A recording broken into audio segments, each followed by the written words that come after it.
Hello, science fans. Mr. Walsh here. We're going to talk about birds today. Okay. Do you know what makes a bird a bird? They can fly? You might think that. But is that always true? I'm guessing not, or you wouldn't be asking the question. Yeah, that's true. What about penguins? Do they fly? I guess not. What about ostriches? Do they fly? I don't think they do. No, they definitely don't. So that's not what makes a bird, but we're going to look at what does make a bird today. Okay, I'll allow it. Now, if only I had some birds I could show you guys. Oh, wait, I do. Okay, guys, we're in Mr. Walsh's backyard. Oh, look, there's some birds. Chicky, chicky, chicky. Chicky, chicky, chicky. Chicky, chicky, chicky. Chicky, chicky, chicky. They know that means Mr. Walsh has a treat. Hi, Rudy. Here, girls. Chicky, chicky. Here, Rudy. That's Rudy and Abby and Freddie and Jeannie and Delilah. These are my pet chickens, and yes, they are birds. Let's take a look and see what makes a bird a bird. First of all, birds are vertebrates. That means they have a backbone or a spine. One thing... Rudy, stop that. I'm trying to talk. One thing you should know about birds is that they are warm-blooded, just like us, just like mammals. They aren't mammals, they're birds. It's different, but they have warm blood, just like us. If you put your hand under her wing here, you can feel her body is very, very, very warm. Even though it's a really kind of a chilly day out, her body stays warm. That's called being warm-blooded. It means your body keeps itself the same temperature pretty much all the time. Reptiles can't do that. Lizards and snakes and crocodiles and turtles, whatever the temperature is outside, that's their body temperature. But mammals and birds can keep their body warm even when it's cold outside. Right, Jeannie? Hey, guys. Do you think he'll eventually notice that Delilah has been digging in his strawberry plants back there? Look at her fluffing up her feathers. There's another thing about birds. All birds have feathers. In fact, birds are the only animals on Earth to have feathers. What she's doing right now is fixing her feathers with her beak. Some of them got a little flattened out while I was holding her. And so she's fixing them, putting them the way she wants them to be. And she's also cleaning them.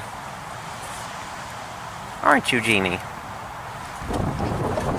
Now, if I asked you why do birds have feathers, you'd probably say, so they can fly. But believe it or not, that's not the most important reason birds have feathers. In fact, not all birds can fly. Penguins are birds, they can't fly. Ostriches and rheas and cassowaries, those are all birds, and they can't fly either. So what is the main reason birds have feathers? It's to help control their body temperature. They can fluff up their feathers a little bit when it's very cold. That makes airspace between their feathers and their bodies, and it helps keep them warm in very cold weather. It's almost like we're wearing a coat. What are you looking at? Now you might be wondering, Mr. Walsh, can chickens fly? Well, not really. Most chickens, their bodies are too heavy to fly.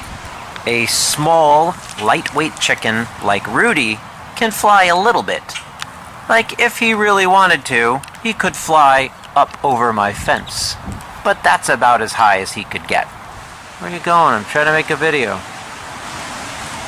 Watch this. Chicky, chicky, chicky. Chicky, chicky, chicky. Chicky, chicky, chicky. Chicky, chicky, chicky. That's very funny. All birds have 2 legs and 2 wings. They can't all fly, but they all have wings. Guess what? All birds breathe air with lungs, just like we do. Right, Rudy? They have 2 lungs, just like people. They have to have air to stay alive. It's one of their basic needs.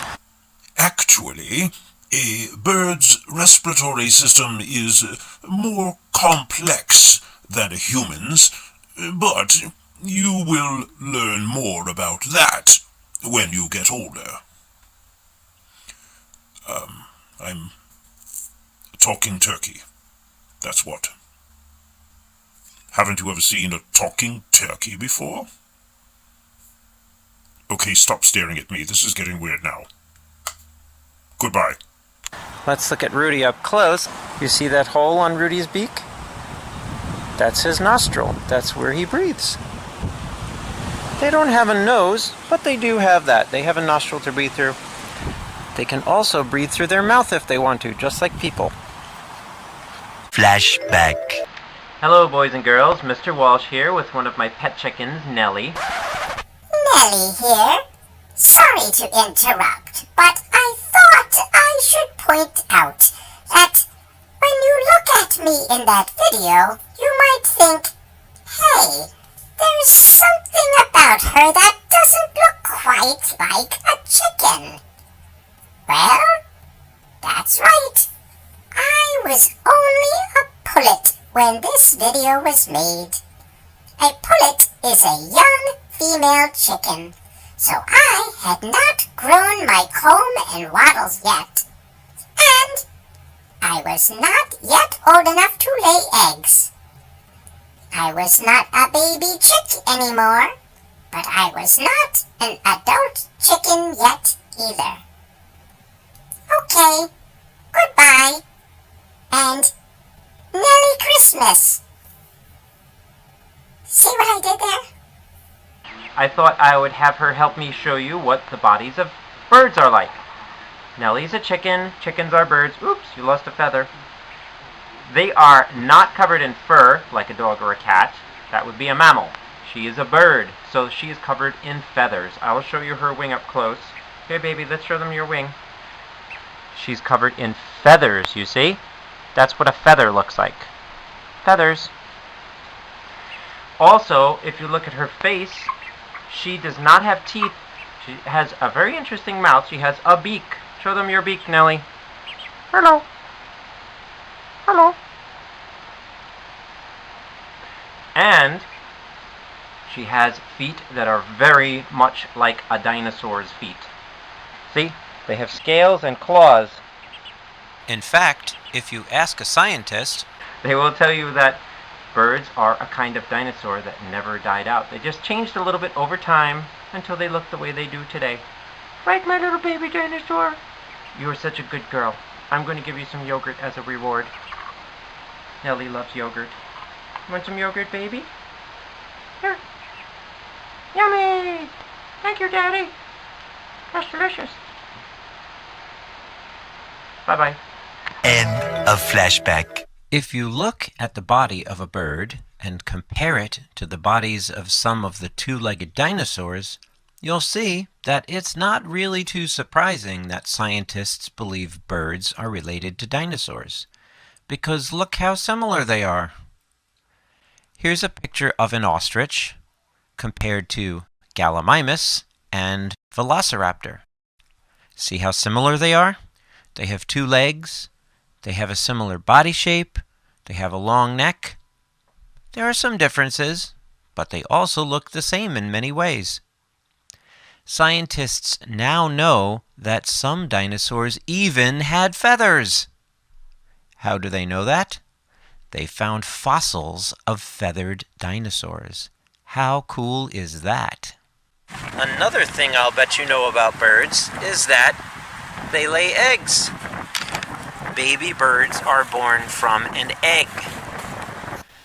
There are 2 different kinds of baby birds. They're called precocial and altricial. Birds like chickens and ducks have precocial babies. That means they can get up, run around, and feed themselves very shortly after hatching out of the egg. Songbird babies and others are altricial. That means they are totally helpless for many days and depend completely on their parents to feed them.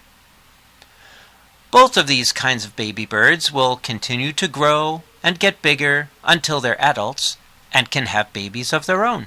It's a cycle. It's the life cycle of birds. What are you looking at? Now, let's take a closer look at the life cycle of a bird. We'll use the eastern bluebird as an example of an altricial bird's life cycle. A mother bird lays an egg. Inside, a baby bird grows until it's ready to come out. It hatches from the egg. A newly hatched baby bird is called a hatchling. After about 3 days, the hatchling's eyes open, feathers start growing, and the little baby chick is now called a nestling. Still completely dependent on its parents for food, the nestling continues to grow. After as little as 2 weeks, the chick has grown its flight feathers and is now called a fledgling.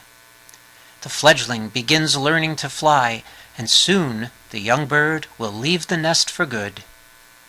Even after the young bird leaves the nest and is living on its own, it's still not fully mature yet. We call this stage a juvenile. The young bird keeps developing, but is still considered immature until it grows its adult plumage. The bird is now an adult and can reproduce, have babies. And so the cycle continues. I want to break free. I want to break free. I want to break free from this egg, but it's stuck on my leg. It's unreal. Get off of my head. Jeez, it's hard being a bluebird hatchling. I'm now a nestling, and begging's my thing. My mom and my dad do their best to come to the nest with our meals. My feathers come in so beautiful, and soon I will get to fly free. I'm now a fledgling. I'm testing my wings, and soon I'll be almost full grown. I'll go out on my own as a juvenile. I'm moving out, 'cause I've grown, and now it is time to fly free. When I'm an adult, I'll build a nest in my own tree. Okay.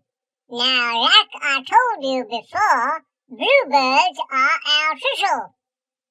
Were you paying attention? Well, okay. Now, we're going to look at the life cycle of a precocial bird, a chicken. Yep, you guessed it. The life cycle of a chicken begins with an egg. A bird egg needs to be kept warm for the baby inside to develop. That's called incubating. The mother bird sits on the eggs to keep them warm. For chickens, the egg hatches 21 days later, and the baby is called a chick. The chick is able to get up and walk around anywhere from a few minutes to a few hours after hatching. That's what makes chickens a precocial bird, very different from the completely helpless hatchlings of altricial birds. The chick grows quickly, and its fluffy down feathers are gradually replaced by juvenile feathers, which makes them kinda scruffy looking for a while. Who you calling Scruffy? After a few weeks, the juvenile feathers have them looking a lot more like a chicken. At this stage of life, females are called pullets, and males are called cockerels. As they keep growing, they develop more complex features, fancier body parts, like the comb and the wattle. After some time, between a few months and a year, the birds will be fully mature. The male will have a big fancy tail, saddle feathers, and spurs to fight with, and the female will begin to lay eggs. The chicken is now fully mature, and once again they get a new name. Adult female chickens are called hens, and adult males are called roosters. And that, my friends, is the life cycle of a chicken. Hi, everybody. I'm a little baby chick just hatching from the egg. Okay, I admit it. I'm really just a painted rock, but painted rock doesn't go too well with the whole bird theme, so okay, let's just move on, shall we? What did we learn about birds today? Well, birds are warm-blooded. All birds have feathers, and they're the only animals to have feathers. Their feathers help keep them warm, and some birds can use them to fly. Because all birds have 2 legs, but also 2 wings. All birds have wings, but not all birds can fly. All birds can breathe air using lungs. All birds have a beak, but none of them have teeth. All birds lay eggs. That's where the babies come from. Just like me. Isn't that cute? Oh, I forgot. I already admitted I'm just a painted rock. Okay, moving right along again. Finally, we learned that all birds are believed to be related to dinosaurs. And I think that just